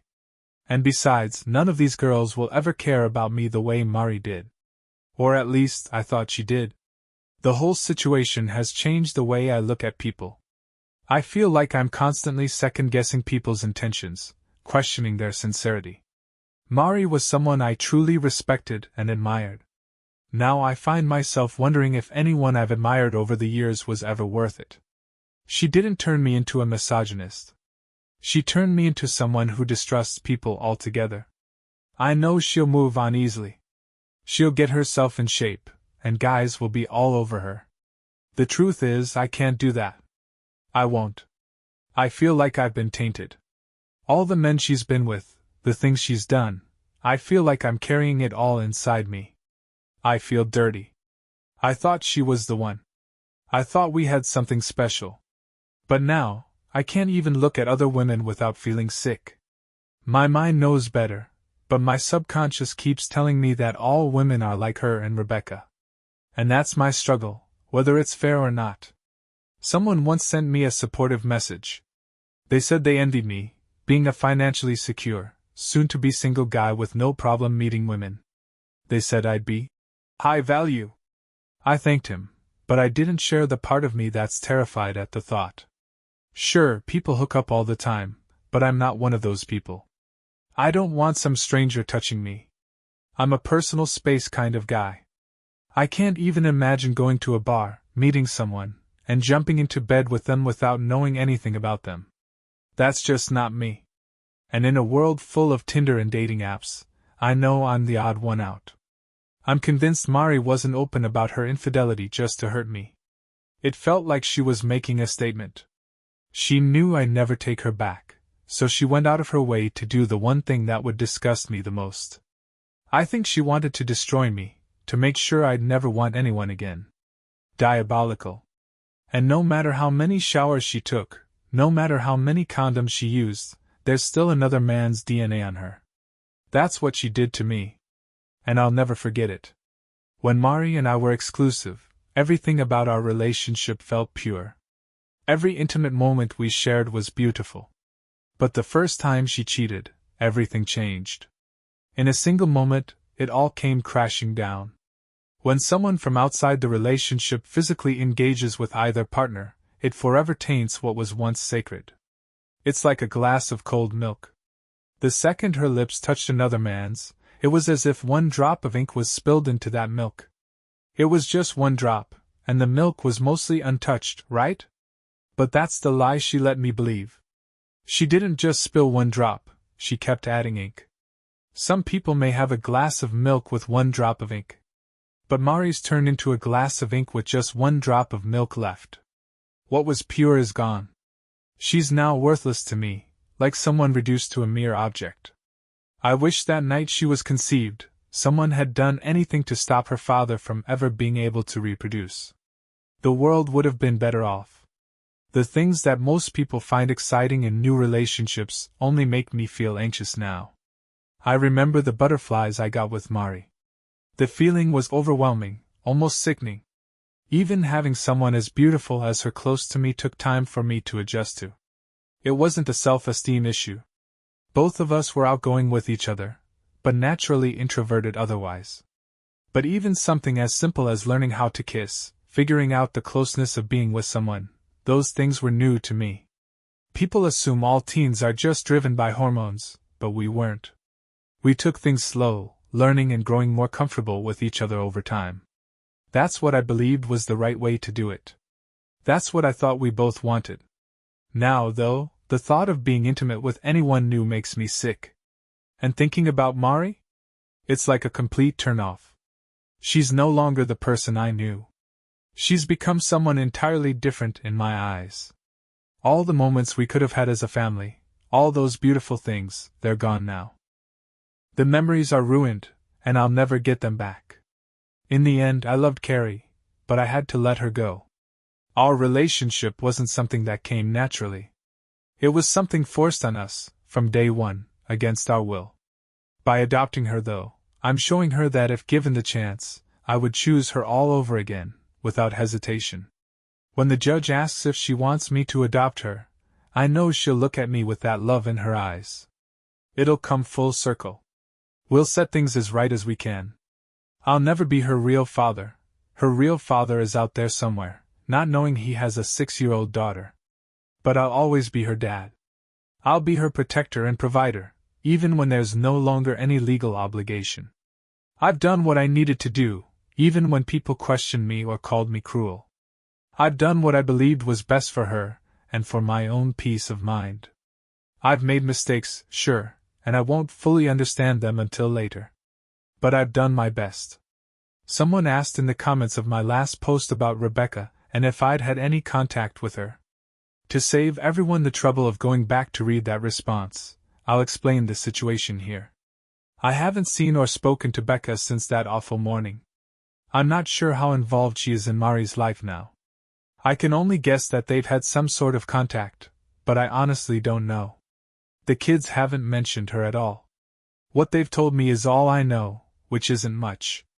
A few weeks after everything hit the fan, I confided in an old friend about what had really gone down. I picked him because his wife has a bit of a reputation for gossiping, and I knew she'd spread the word. I didn't feel bad using her weakness to my advantage. For those who don't know, Becca owns a salon that has 9 employees when it's fully staffed. Word has gotten around, and 2 stylists have already left her salon. I can't say for sure if it was because they didn't like what she was doing to my marriage or if they just moved on to better things. But I can hope. Once everything is finalized, I'm going to make sure her secrets are known far and wide. If it hurts her business, then so be it. I'll just have to wait and see if my actions bring her any discomfort. One thing that stands out is that I ran into Mari's sister, Mandy, at the grocery store. She hugged me and apologized for her sister's actions. I know a lot of people would have told me to cut ties with her, given that she's part of the enemy camp. But I've always liked Mandy and her husband, Doug. So, I invited them over to the house with their kids to hang out by the pool. We cooked out, and Doug kept an eye on the kids and the grill while Mandy and I had some much-needed one-on-one time. We made sure the kids stayed distracted by the pool and food so they wouldn't overhear us. Long story short, Mari's family knew she had cheated on me with more than one guy. But Mari had fed them a different story, downplaying the situation. Mandy and her parents were told Mari only had a couple of short affairs after Michael was born, until she got caught. When Mandy mentioned a couple, I asked her what that meant to her, and she said, 2 or 3. I went and got a folder with text messages between Mari and all the guys she'd slept with. When Mandy looked through the pages, I explained that we had confirmed Mari had been with 47 different men since Michael was born. That was just the tip of the iceberg. We knew she'd also use phone apps to hook up with even more guys. Mandy didn't know what to say. She wanted to call her parents and yell at her sister right away. Then it hit me. Mari had never told anyone in her family the truth about me not being Carrie's father. I don't know who was more upset, me or Mandy, but Doug had to stop grilling and comfort her because she couldn't hold back her tears. She walked over to my side of the picnic table, gave me a hug, and kept telling me how sorry she was. Doug was stunned but gave me a long hug too. He said we should go out for drinks later. Mari might be a nightmare, but her family, at least Mandy and Doug, seem like solid people. I'll just continue being cautious about how much I trust them moving forward. I told Mandy everything that had happened that morning and how I had found out the paternity results. She was completely shocked. When she said she wished I had punched Becca in the face, I asked her what she thought of Becca. Mandy told me she never liked Becca, even when they were kids. Mandy is 4 years older than Mari and me. She told me that when she was in high school, Becca had stolen makeup from her room and didn't even apologize. Mandy said Becca was always manipulative and loved causing trouble for others. She tried to be a good role model for Becca, especially after Becca's parents divorced, but Becca just wouldn't listen. I asked if she knew Mari had wanted Becca to be her maid of honor. Mandy didn't say yes or no, but the way she responded made it clear she didn't know that. I filled her in on what Mari had said in letters and in front of the lawyers. She was just as shocked by Mari's reasoning as everyone else. Mandy said their parents never raised them to act like that. She told me Mari had always claimed she never wanted to be with anyone else but me, even before high school. I'm not sure if that meant Mari was fooling herself or if her feelings changed, but I know one thing: you can't love someone and sleep with other people. Either her love was never real, or it died long before I knew it. Mari always said her heart belonged to me. I now know that was complete nonsense. If her heart truly belonged to me, I would sell it for parts, but even then, I know it's broken beyond repair. After lunch, the kids kept playing, so I had more time to talk with Doug and Mandy. She filled him in while I went to get ice cream for the kids. When I returned, I could see that Doug was emotional. He gave me a long hug before I sat back down. He asked me about the guy I'd caught Mari with and how much damage I had done. I told him the guy was unconscious when I left, and his left lower eyelid was hanging down like a dog's. I knew his orbital bone was fractured and would need surgery, but no police ever contacted me, so I figured his friend didn't take him to the cops. Doug told me I should have killed the guy. I said if Mari and Becca hadn't been holding me down, I probably would have. But I'm glad I didn't. Doug asked if anyone had any idea who Carrie's real father was. I told him Mari had slept with too many guys to know. But once the divorce is finalized, I'll be looking into it more seriously. They were both relieved to know Mari was going to get hit hard in the divorce. They were also happy to hear that therapy had helped a lot. When I told them I was eager for Mari to start working so she could pay child support, they laughed. Doug said if paternity fraud were a crime, Mari would get the death penalty. I told him Mari might as well have committed maternity fraud because any woman who could do what she did isn't a mother at all. About an hour later, my phone started blowing up with calls and texts. I saw that Mari's parents were calling, and there were texts from unknown numbers. Then Mandy called me. I picked up, and I could hear her yelling in the background. She stepped outside to talk and told me she'd filled her parents in on the truth. Her dad was busy throwing Mari's things into her car. Her mom was crying and saying how ashamed she was of Mari and calling her a slut. Call me old-fashioned, but when your own mom calls you a slut, you've probably crossed a line that can't be undone. I could hear Mari crying, begging her parents not to kick her out. Instead of gloating, I thought about the kids. I didn't have an issue with Carrie and Michael staying with their grandparents, but there was no way in hell I'd let them stay with Mari, especially if she ended up at Rebecca's. If she found a hotel room, I didn't trust her not to bring some random guy back. I was glad that her family knew some of the truth, but I knew this was going to complicate visitation. If Mari didn't find a stable, safe place, the court wouldn't let her have unsupervised visits. I didn't care if it meant she ended up in a shelter or worse. It was her mess to clean up, not mine. Mandy was still on the phone when I heard Mari come outside and ask if it was me. Mandy asked me what she should say to her. I probably shouldn't have said what I did, but Mari grabbed Mandy's phone and started pleading with me. She asked why I was so set on destroying her life. I told her it was because she'd destroyed mine. She begged me to forgive her, saying I could get my life back. I told her that life was gone, and it never truly existed because of her lies. She swore she loved me, but I told her the only thing she loved was herself and men. She insisted they meant nothing to her, but I told her they meant more to her than me, than our family's security. She asked why I had told her sister and parents the truth. I asked why she hadn't been honest with them about everything, especially about me not being Carrie's father. She cursed at me, calling me a liar. I cursed back, telling her I was Carrie's dad and always would be, but at least I was honest with her family about the truth. Mari told me her parents were disowning her and kicking her out. I just told her. I heard, and I'm glad to hear it. I'm going to do everything I can to make things worse for you. She said she loved me and asked how I could be so cruel to someone who loves me. I looked her dead in the eye and said, "You should have been asking yourself that question 6 years ago." I told her I knew she regretted her actions, not because of the guilt, but because she was losing everything and people were finally learning the truth. I told her that what she was going through right now was exactly what she deserved. What her family was doing. That was the price she had to pay.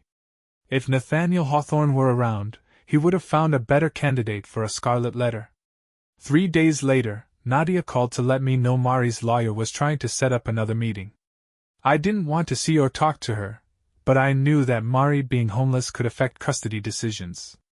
So, we agreed to meet last Friday at Nadia's office. When we sat down, her lawyer told me Mari had been living in her car since her parents kicked her out. I asked why she didn't just stay at Rebecca's since that bitch was the one who helped screw up her life. But Mari didn't answer. Instead, she asked if there was any chance I'd let her come back home, or if we could try marriage counseling.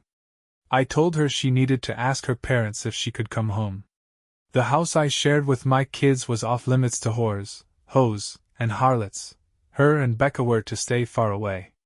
As for counseling, she was free to try it with whoever was dumb enough to marry her next. But I was sure she'd never stay faithful after living like a damn whore for so long. Her lawyer objected to my language, but I told him he was just a money-grabbing whore for representing such a tramp. I asked if she was paying him with OnlyFans cash or if he was just blowing him for free. Nadia put a hand on my shoulder to calm me down, and asked if we could all be a little more civil. I asked for a break. I'd already loaded up my next verbal attack and needed to let off some steam. We took a 20-minute break, and I went out to my car just to get away from everyone. I considered scratching "Home Sweet Home" into Mari's car with my key, but I knew I was on camera and already had enough lawyers on my back. As I looked at the garbage piled up in her car, fast food wrappers, clothes thrown everywhere, I realized what a nightmare she had made of both our lives. I'm trying, with professional help, to let go of the hate. But she didn't deserve any respect or decency. She was indecent, and sluts don't even respect themselves. When we sat back down, I glared at Mari and her lawyer. I didn't need to say anything, they both knew where they stood. Nadia kicked things off by asking Mari if she'd sought therapy. Mari said she didn't have time because of physical therapy, and she didn't have money since her insurance wouldn't cover it. Nadia asked if we paid for it, would Mari agree to a few sessions by herself. My head whipped around to Nadia so fast, I thought I might get whiplash. But she kicked me under the table to signal she had everything under control. Mari's lawyer immediately said Mari would only see a therapist of her choosing, no matter who paid for it. Nadia wasn't bothered. She said it was fine, but therapy could help Mari work through her emotions and maybe be a better mother in the future. Honestly, I thought Nadia had lost her mind suggesting such a thing, but I let her keep talking. Her lawyer said they'd discuss it and give us an answer later. Nadia, in a very convincing tone, added that she wanted to make sure any woman involved in these kinds of cases got the help they needed. For a moment, I honestly thought my own lawyer had turned on me. Then Mari asked if we could do counseling as a family. This time, I kicked Nadia under the table harder. There was no way in hell I was agreeing to that. Nadia kicked me back before saying, "If Mari attends a few sessions and the therapist thinks it could help, we might consider it." I knew Nadia had a reason for proposing that, but I wish she'd filled me in before the meeting. I didn't fully understand her goal yet, but I'd figure it out when the meeting was over. I asked Mari if all the cheap, meaningless sex with strangers was really worth it. I asked if she thought it was worth throwing away everything she had, a loving husband, custody of her children, just for a little pleasure. She started crying, and I asked if she actually felt any shame. I knew she regretted getting caught, but I wanted to know if she was ashamed of everything people were now going to find out about her. She said she was, especially now that her family knew the truth. I asked her if she really thought she could hide her lies forever. She said she hoped to keep it hidden until she started working again and got a place of her own. But she knew the truth would eventually come out. She apologized for hurting me and said she never wanted to do that. I told her, "You didn't hurt me, you destroyed me." I told her every day felt like agony. It wasn't just emotional pain, it was physical, too. My soul was broken, and it had seeped into my body. Some days I felt numb. Other days, the tension in my body was unbearable. Depression made my joints and muscles ache, and sometimes I woke up with pain for no reason. She cried when I told her that, but I was done. I wanted answers, not tears. I asked her, "What did I ever do to deserve being betrayed like this? What did I do to deserve this kind of cruelty?" She just cried harder. I asked her what she thought she deserved from me and from life after everything she'd done. Not what she wanted, but what she thought someone like her should get. She started bawling. But I was done with her tears, and I was done with her excuses. The meeting ended with her lawyer rushing her out while she begged for my forgiveness. I told her to go home. We were done talking. When they finally left, I asked Nadia to explain why she'd suggested paying for Mari to see a therapist. She said it would look favorable in court. Mari was clearly unstable, and if a therapist suggested she needed help, it could lead to hospitalization. If that happened, it could be beneficial for us, too, because it would show how frazzled Mari had become. She'd spent over 6 years lying to me about my entire life. I felt no guilt for my true intentions. If Mari thought family therapy might get her to go to therapy, let her believe it. She was digging her own grave, and I was fine with that. The last time I posted, my soon-to-be ex-wife, Mari, had just been disowned by her parents.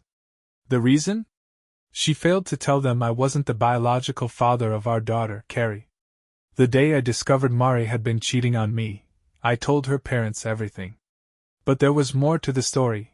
The man I caught her with was just one of many. After being kicked out, Mari was forced to live in her car, having nowhere else to go.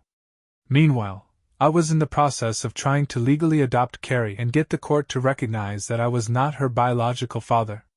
My lawyer, Nadia, was working on getting Mari to see a mental health professional, hoping it would help me in the long run.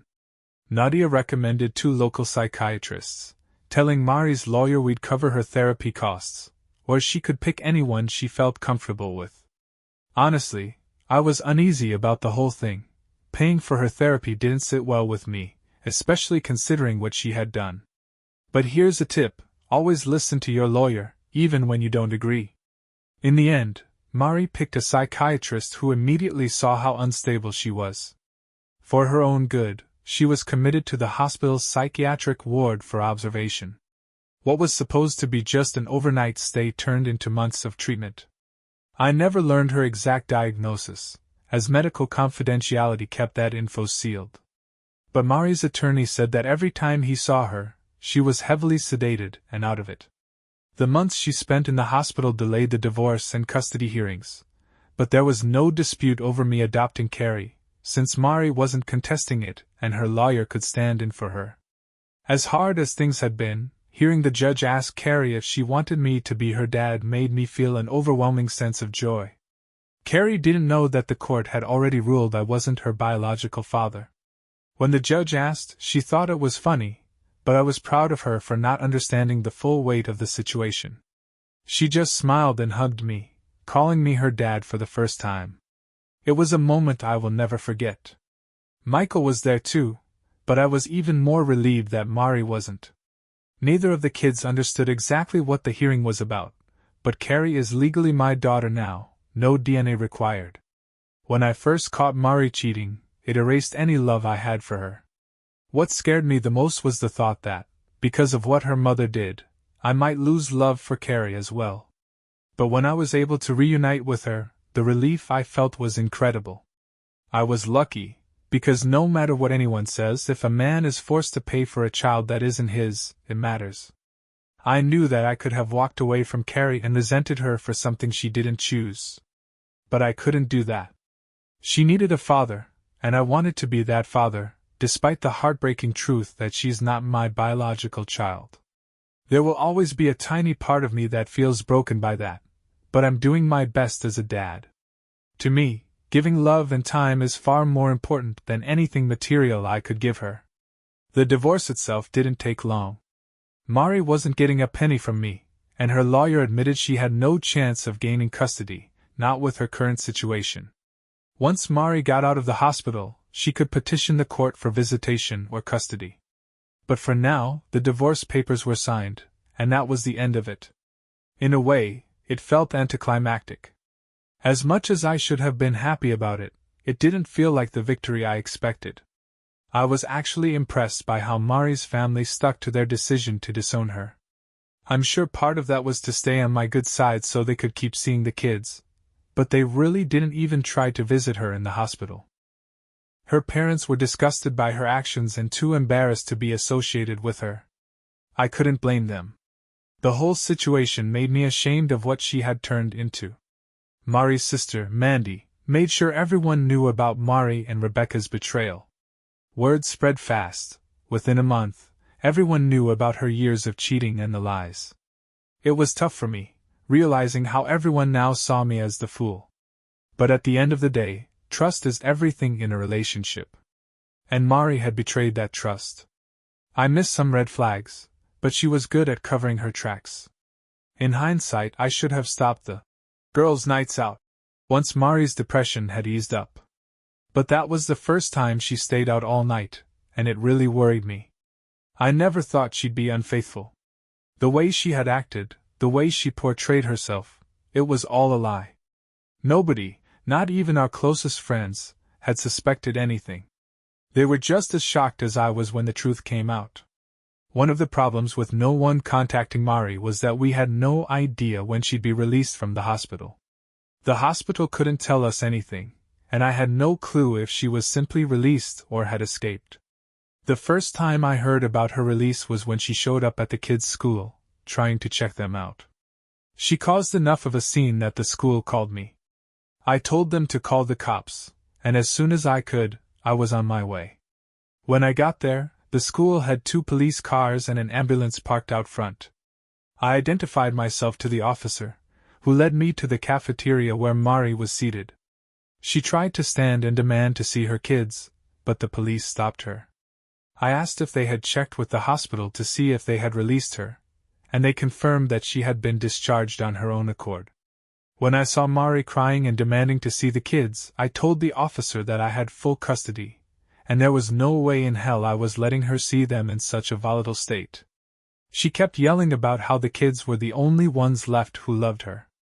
I calmly told her that was probably true, but they were just kids, and they didn't know any better. The cop chuckled but quickly regained his composure. Mari tried to approach me, but the officer held her back. She said she hadn't seen the kids in months, and they were the only thing that helped her get through her time in the hospital. I told her I really didn't care about her struggles. She made her bed, and now she had to lie in it. There was no way I was exposing our children to her chaos. I told the cop I wanted a restraining order against her, to keep her away from me and the kids. He agreed to file the paperwork, though it would ultimately be up to a judge to approve it. He told Mari she needed to leave immediately, as they'd already spoken to the school principal. She couldn't come back until she had legal paperwork to show she had partial custody. To my surprise, she didn't cause a scene, perhaps realizing that no tantrum would change the situation. She grabbed her purse and keys and was escorted to her car. After that, the officer and I filled out the restraining order paperwork, and the principal was also in the loop. As I was leaving, I thought I saw Mari's car pull out of a fast food place just ahead. I decided to follow her, carefully maneuvering through streets to stay behind her without being noticed. It was clear she was looking for someone, and I knew that person was likely me. Thanks to a Reddit user's advice, I had installed front and rear cameras with audio in my car. That footage gave me the proof I needed to show Mari was stalking me and the kids. I took the evidence straight to the police, and the magistrate confirmed it would be submitted to the judge for consideration in my case. 2 days later, I got a call from the police saying that the restraining order had been filed and served. They told me Mari had been informed to stay 200 yards away from me and the kids at all times, and she was forbidden from contacting us in any way except through her attorney. I was somewhat relieved to have the law on my side, but I was still expecting Mari to ignore the order and try to contact us. To my surprise, we didn't hear anything from her, and even her sister confirmed Mari hadn't tried reaching out. 2 months passed, and while I was starting to get used to the silence, something still felt off. Then, about 3 months ago, I received a large manila envelope in the mail. It had a return address from Sydney, Australia, and a postmark from there. I couldn't fathom who would be sending me something from that far away. Inside was a long letter from Mari, explaining where she was and stating she wouldn't be coming back. The letter was mind-blowing. She detailed everything, including how she'd had a breakdown in therapy and had been heavily medicated for the first 2 months. According to her, the other patients in the therapy group looked down on her for throwing away everything she had, while they had come from much worse situations. She said it wasn't until it hit her that none of her old life was coming back that she had a second breakdown, this one triggered by the realization of her future, or the lack of one.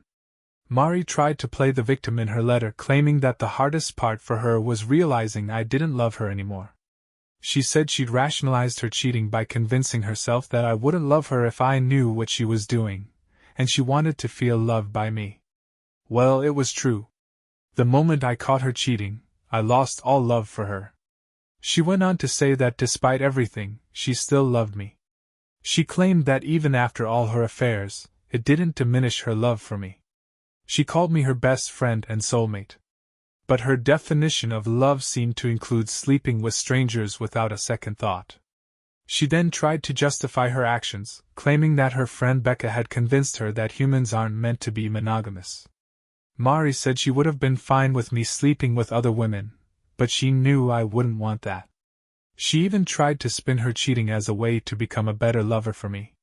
But honestly, I'd rather have had a dead bedroom than be with someone who acted like a college party girl. She went on to say that if we'd been dating and she'd confessed to her sexual history, I would have walked away. If she'd been upfront about who she was, I never would have committed to her. The reality was that she wasn't the person I thought she was, and she never deserved my love. What Mari did wasn't just a betrayal, it was a violation of everything I valued in a partner. Call me old-fashioned, but if someone needs to explore their sexuality or be wild, they should do that before they settle down or have kids. Cheating is never a mistake, it's a choice. And Mari made her choices, and now she had to live with the consequences. She could go off and live her life, but as far as I was concerned, she was unworthy of my time or any affection. She wrote about how much it broke her heart to receive the petition notice about me removing my name from Carrie's birth certificate. Mari said she understood that I couldn't stand to even look at her anymore after everything that had happened. And honestly, seeing our daughter was just a constant reminder of that. What really got to her, though, was when she got the petition for me to adopt Carrie as my own. Because, as she put it, it showed that even though I could never forgive her, I still had enough love left to give a second chance to the product of her betrayal. She said she struggled with feelings of jealousy toward Carrie, and the idea of my kids growing up with everything she'd taken for granted tore her up. She couldn't even put herself first, let alone her children, yet she was upset knowing she'd miss out on big moments in their lives. The thought of seeing pictures online and feeling like she'd been stabbed in the heart, that's where she was. She went on to explain that after the school incident, she tried to reach out to old friends that night. The few who would speak to her were blunt about how they felt. They told her in no uncertain terms that they didn't want anything to do with her. Some of them even threatened her if they ever found out she'd been with their husbands or boyfriends. By the time it hit her, her hometown had turned its back on her. Her old boss knew, too, so her job was gone. The insurance company from the accident had been paying her a monthly check while she was in the hospital, but once she was out and couldn't continue therapy, they closed her case. She was broke. Trying to get a job that was close enough to see the kids? Not happening anytime soon. So, she did what she had to. She pawned a few things and got by while looking for work online. That's when she said she met some guy from Australia.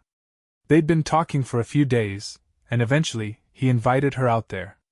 Mari had been considering cashing in her 401k, but the thought of the tax penalty kept her from it. When the invitation to Australia came, it was the push she needed. She cashed out everything she had. She described him as a nice guy with a son who needed a mom, but she was already seeing things differently now. It's sad to think about, but I guess that's his problem now. She'll become an Australian citizen, escape paying taxes to the IRS, and never have to worry about me again. That was the last I heard from her, and I'm hoping that's the last of it. Part of me thinks she heard Australia was a penal colony and got confused, thinking it was something else. But if it keeps her away from me, she can do whatever she wants. I know it sounds harsh, but I can't help it. She's gone, and I feel relief. Still, Australia, if you're reading this, thoughts and prayers to you all. You might want to get your hands on some guns to protect yourselves. Between her antipsychotics and the inevitable STD treatments, your healthcare system might end up in the red. If nothing else, I hope this is the end of it. I hope she stays gone. As for me, my therapist has been helping a lot with my anger. I never realized how much of my anger was directed at myself. For the longest time, I thought all the anger was toward Mari. But in reality, I was holding myself to a higher standard. I couldn't believe I had chosen her and screwed up my own life like that. Yes, she was deceitful, but I let that happen. I feel like I'd be better off if I had never loved her at all. And the more I think about it, the more I realize that I've learned from that mistake. A lot of people asked about Rebecca, too.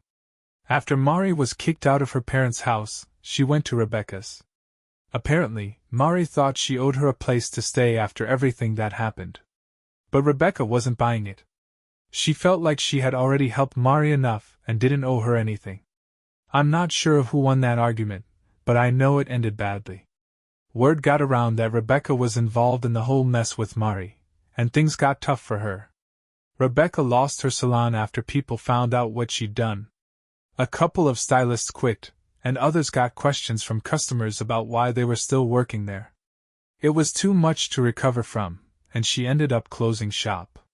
Last I heard, she was working at her brother's restaurant as a hostess.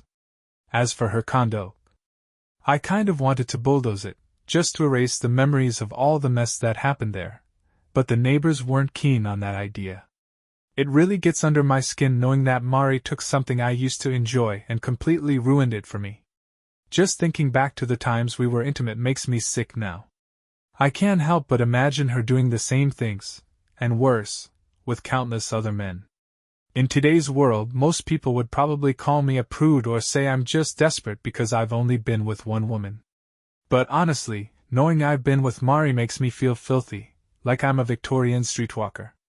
She took everything that made sex meaningful for me and twisted it beyond recognition. Our vows, our exclusivity, our bond, they were all flushed away so she could go and sleep with some random guy who wasn't her husband. And then she lied. Oh, how she lied. Because of those lies, for the longest time, I started questioning everything positive she ever said about me. I'd hear her say something nice, and the first thought in my mind would be, "That's probably a lie too." She made me doubt my sanity, my abilities as a parent, my strength, and my worth as a man. I'll never go back to that place. I don't want to. I have no one right now, but I'm still here, still surviving. That tells me there's no woman out there I can't live without. I'm already doing it. I don't hate women, and I want the best for them. Carrie will be a woman one day, too, but right now, there's nothing a woman could add to my life that wouldn't just complicate it. If there are women who feel the same way about men, they're smarter than I've been. We're all just a scourge on each other. We're not worth the time, the energy, and definitely not the trust. A lot of people have asked about finding Carrie's biological father. I've looked into DNA testing sites, and here's the issue: if there's a match, the company will notify the other person. If Carrie takes a test and finds out she has family out there, maybe a cousin, an uncle, or even her real dad, I don't want anyone showing up and trying to claim her. She's healthy, no genetic issues, and I'm not rushing into any testing. My plan is to wait until she's at least in her mid-teens, maybe even her 20s. Honestly, I've thought about not telling her at all. Maybe I'll just keep being her dad, and that'll be enough. But then I wonder, what's really best for Carrie? Should I tell her, maybe when she's a teenager, or should I wait until she's an adult, and then begin the search? I'm not worried about me. I know who I am and the truth. But I want to do what's best for her. How likely is it that she'll need to know her paternal medical history? I plan to wait, at the very least, until she's older. With her mom gone, I don't want to do anything that might make her feel insecure or mess with her sense of identity. It's a tough situation to be in, and I just hope both of my kids end up taking after their dads. Before I wrap up, I want to thank a Reddit user named Kranik for all the advice during my ordeal. You're probably not 187 years old, but even if you are, you're wise beyond your years. You were able to see things I couldn't, pointing out the openings I'd left for Mari to attack. When you said she was desperate, I didn't fully get it. But man, in the end, Mari really did screw herself over. Thanks for helping me see things clearly. Also, thank you to everyone who gave advice, encouragement, or pointed me in the right direction. My plan now is to post this, maybe respond to a few comments over the next couple of days, and then put this all behind me. My life is busy, my kids are my world, and I actually enjoy my job. Getting paid for doing something I love is just a bonus. To any Australians reading this, I hope I didn't offend you. That wasn't my intention. I know this situation doesn't reflect well on your nation, and I'm sorry for that. You didn't deserve it any more than I did. Just remember, if you ever see her drunk in a bar, wearing a skirt and no underwear, doing a split, gently rock her back and forth to break the suction, and she'll pop right up. Thanks to everyone who took the time to read this, and I wish you a good day or night.